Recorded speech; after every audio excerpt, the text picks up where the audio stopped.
testifying at the inquest into Neil Aggat's death.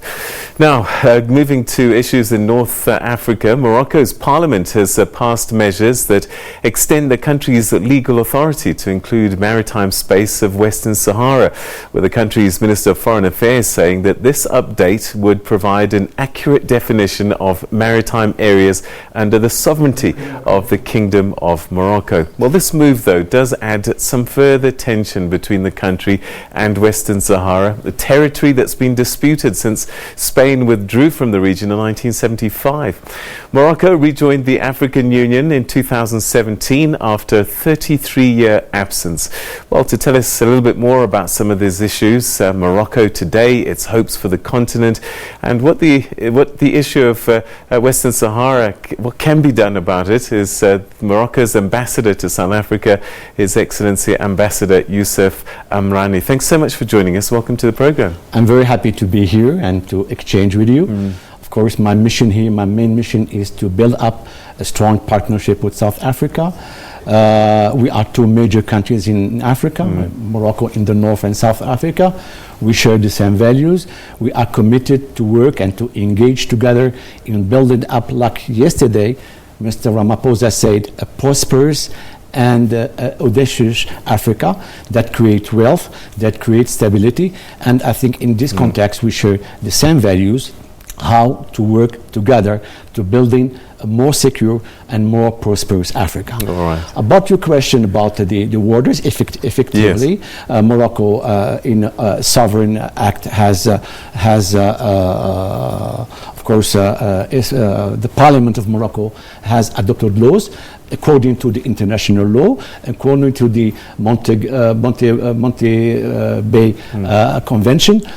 So Morocco, it's right, like Spain did some years ago. Of course, we know that sometimes it is very difficult and technical work. Sometimes there is some overlap, and the Spanish foreign minister was in about 3 days ago, and we assured them that, of course, it is like they did. We did the same thing, but if there is any overlapping, we will continue to dialogue. There's two layers to this. So there's the overlap between Spain and Morocco. Yes. But then the other layer is that it's in front of Western Sahara, and that's still a disputed territory. Exactly. Could that not be seen as being provocative? No, because today there is a process of political negotiation within the UN.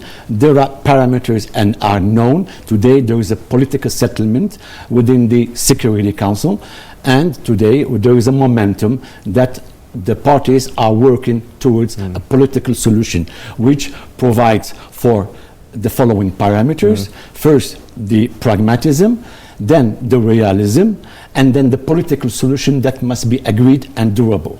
Morocco, of course, is committed. It's working with the Secretary General of the UN, with the Security Council, and in this connection, we have presented an autonomy plan that can be a solution. This autonomy plan that we have presented has been considered by the Security Council as a serial and credible and likely to be implemented. What will that territory look like with this plan that you have? It is integrated into Morocco because, listen, my friend, the most important today is to build up strong states, democratic states, because there is no room for fragile state. And you see now what it is happening in the region, in Libya, for example. So what will happen to Sahrawi? Sahara will be integrated into Morocco. No, in fact, the Sahara is a part of the Moroccan territory. It is a question of our, of course, from Moroccan point of view, of our integrity, territorial integrity, of our independence, of our unity. Of course, there is a dispute with the movement, and we know who is this movement, but within the, because today the process, the momentum in the Security Council is for a political solution that can bring stability and in our region. All right, so one of the reasons that you left the African Union was over Western Sahara and Sahrawi.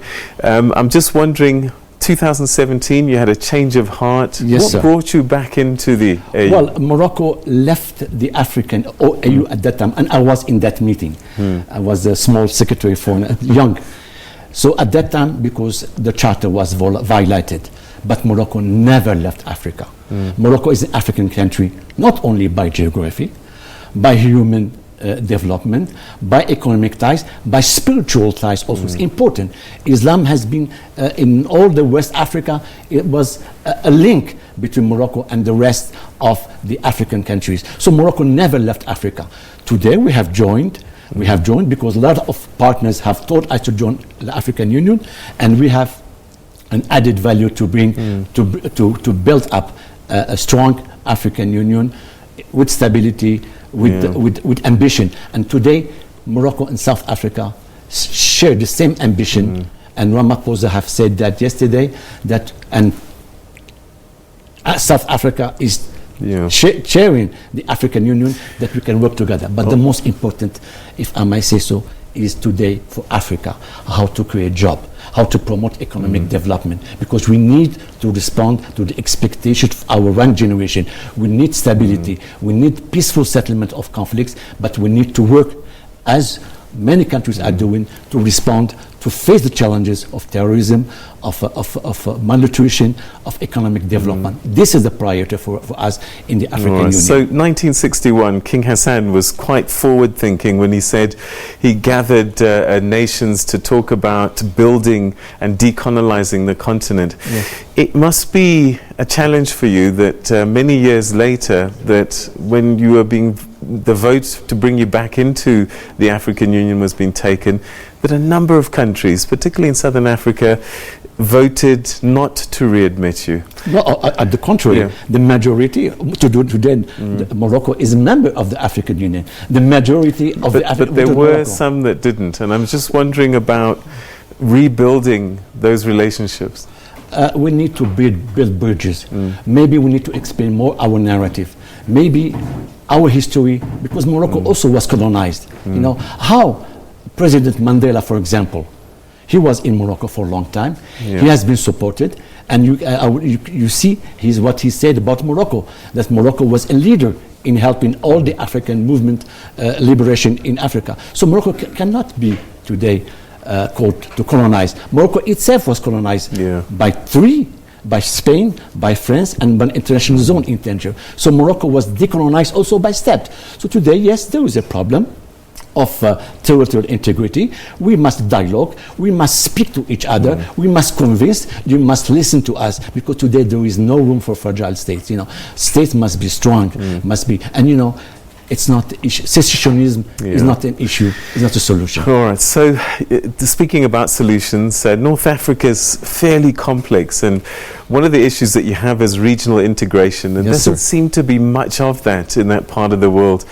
Why is that, and what can be done to see an integration that we have seen in West Africa, that we've seen in SADC and East Africa as well? I completely share your view. I think we failed in building up a regional integration scheme in the Maghreb. I will tell you the reasons briefly. I value the example of ECOWAS. I value the example of SADC. Today we have no more choice, because the 5 countries of the Maghreb, you know, they are facing the same challenges: terrorism, economic. So today the Maghreb is necessity. Listen, look at this case of Libya. If the Maghreb was united, we should not have this crisis in Libya. So we need to work together. We need to interconnect our networks, energy, and so on. But what we need, in fact, are 3 elements. We need a vision, we need a commitment, and we need a leadership. And thanks God, Morocco, the king, has this leadership, is moving towards, because we have no more choice than work together, plan together, sit together. Today we are losing 2% of our GNP because we didn't make our regional integration. And also our partners in Europe and Africa want us to be united. So I think there is a message that has been sent from Morocco to build up coherent integration scheme, which is based on shared values, on democracy, on human rights, and shared prosperity. And this is very important. So South Africa is going to be chairing the AU this year. What would you like President Ramaphosa to do in terms of leading the continent? Well, I think President Ramaphosa I will share this view. He said clearly that we need to create wealth in Africa, prosperity. And he's audacious. So we will have to think and to have the appropriate tools. We need to promote the investment. we need to promote trade, because trade is very important, and that's why I have this project. And he said that these are its main priorities. And Minister Pando also, I think, said something, two important issues. The one is the role of women in the development in Africa. So this is what we are doing in Morocco. And the second thing, I think maybe, I don't know if you see it very well, I said that 3 weeks ago, the terrorist threat is touching the SADC and the region.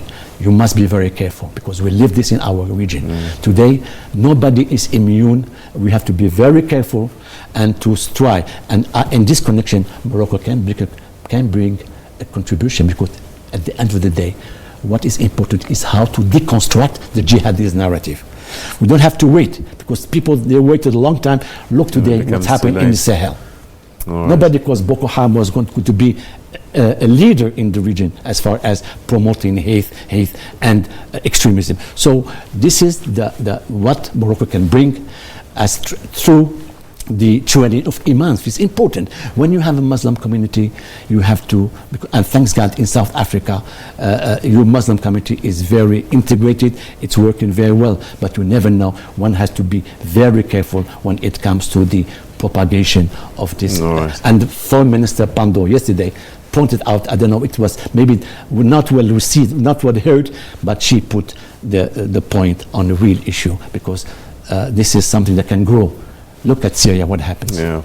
Unfortunately, we've run out of time, but I think we're probably going to need to have more conversations. I'm at your disposal. I'm open for dialogue, because dialogues help us to move forward. Your Excellency, pleasure talking to you. Thank you very much. I was happy to talk to you. That was Morocco's ambassador to South Africa, speaking to us about the country at this stage and the contribution that it hopes to make on the continent, specifically in the year ahead.